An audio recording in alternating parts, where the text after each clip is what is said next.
आज मैं आपको एक दिलचस्प कहानी सुनाने जा रही हूँ जो हमारे पड़ोसी देशों श्रीलंका, बांग्लादेश और नेपाल के हाल की स्थिति से जुड़ी हुई है। ये तीनों देश भारत के करीब हैं और पिछले 3 सालों में इन्होंने ऐसी हलचल देखी जो किसी फिल्मी कहानी से कम नहीं लगती। ये कहानी है आर्थिक संकट, युवाओं की ताकत और सरकारों के गिरने की।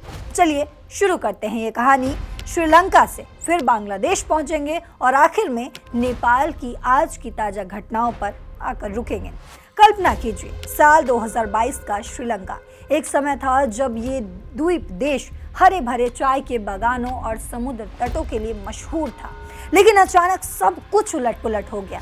कारण विदेशी मुद्रा के भंडार खत्म हो गए, आयात रुक गए, पेट्रोल, दवा, खाना जैसी चीजों सब दुर्लभ हो गया। घर घर में भूख और गुस्सा फैल गया।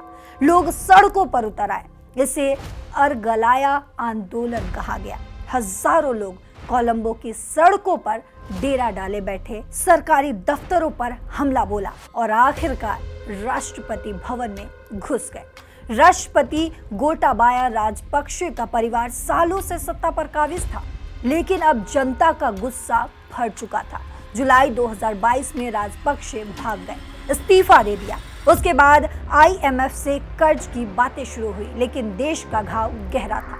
युवा आगे आए, सोशल मीडिया पर आवाज उठाई और दिखा दिया कि जब भूख लगे तो कोई राजा नहीं टिकता है।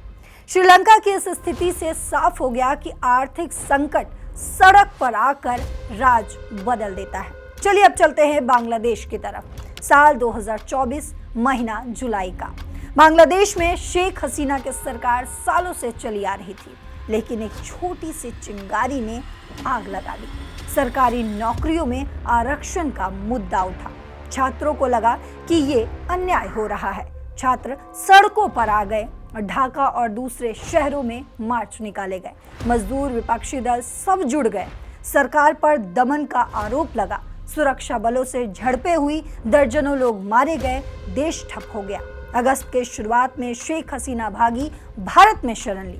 फिर आया नोबेल विजेता मोहम्मद यूनुस का अंतरिम सरकार। युवाओं ने फिर दिखाया, सोशल मीडिया से संगठन बनाया और लंबे राज को उखाड़ फेंका। बांग्लादेश की स्थिति श्रीलंका से कहीं ना कहीं जुड़ी हुई है। एक छोटा सा ट्रिगर, गहरी नाराजगी और युवा शक्ति से सरकार गिरा दी। दोनों जगह भूख, बेरोजगारी और दमन ने जनता को एकजुट कर दिया। तो चलिए अब चलते हैं सबसे ताजा अपडेट नेपाल की तरफ। नेपाल हमारा पहाड़ी पड़ोसी, जहां हिमालय की चोटियां आसमान छूती हैं, लेकिन इस बार चोटियां नहीं, युवाओं की आवाज ने आसमान हिला दिया है। सरकार ने सोशल मीडिया प्लेटफॉर्म पर प्रतिबंध लगाने की कोशिश की। कहा कि लोकल रजिस्ट्रेशन करो वरना बंद होगा। युवा पीढ़ी, जिन्हें हम जेनजी कहते हैं, भड़क उठे। उन्हें लगा ये अभिव्यक्ति की आजादी पर हमला है।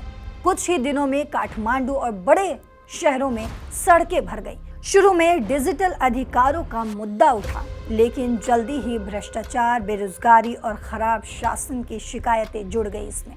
सुरक्षा बलों से भिड़ंत हुई, कम से कम 19 लोग मारे गए। दशकों की सबसे हिंसक घटना में से एक थी। सरकार ने प्रतिबंध हटा लिया, कुछ मंत्री इस्तीफे दिए, लेकिन गुस्सा शांत बिल्कुल नहीं हुआ। आखिरकार प्रधानमंत्री KP शर्मा ओली को 36 घंटों में इस्तीफा देना ही पड़ा। नेपाल की ये कहानी बांग्लादेश और श्रीलंका से बिल्कुल मेल खाती हुई नजर आई। वहां आर्थिक संकट था, यहाँ सोशल मीडिया का बैन, लेकिन हर जगह युवा आगे, सोशल मीडिया संगठन का हथियार और भ्रष्टाचार का गुस्सा। तीनों जगह एक ही पैटर्न, छोटी चिंगारी, बड़ी आग और सरकारें गिर गई। लेकिन सवाल इन तीनों घटनाओं में चीन और अमेरिका के रोल का है। इन तीनों देश में चीन और अमेरिका की अपनी चालाकी है। श्रीलंका में चीन का प्रभाव बड़ा था।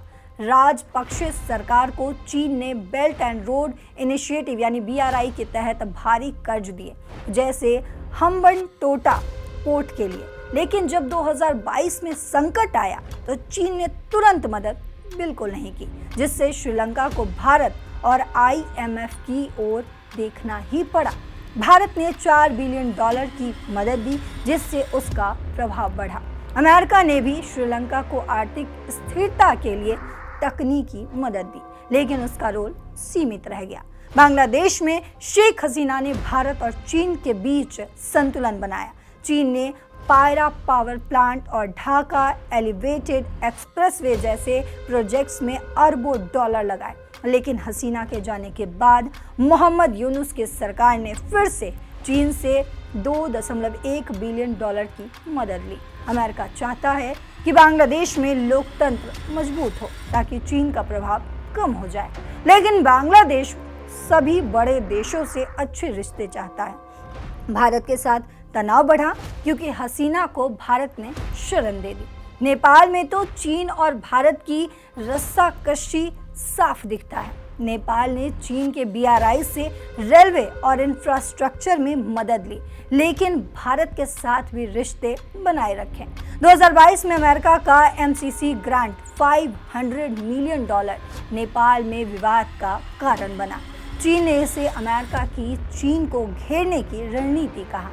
नेपाल ने MCC स्वीकार किया, लेकिन साफ किया कि वो किसी सैन्य गठजोड़ का हिस्सा नहीं बनेगा। सितंबर 2025 के सोशल मीडिया बैन के पीछे कुछ लोग चीन का दबाव भी मानते हैं, लेकिन इसका कोई ठोस सबूत फिलहाल सामने नहीं आया है। नेपाल भारत और चीन के बीच संतुलन बनाकर चल रहा है।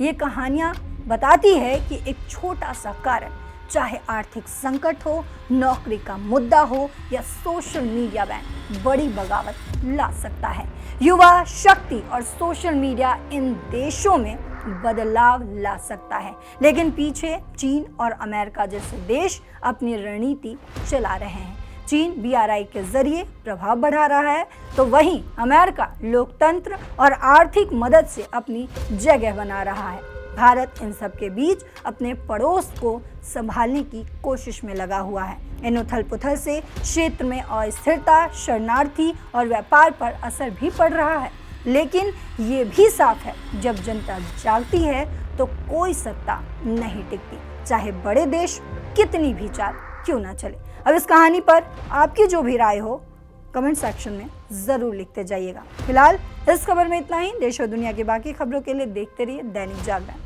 नमस्कार।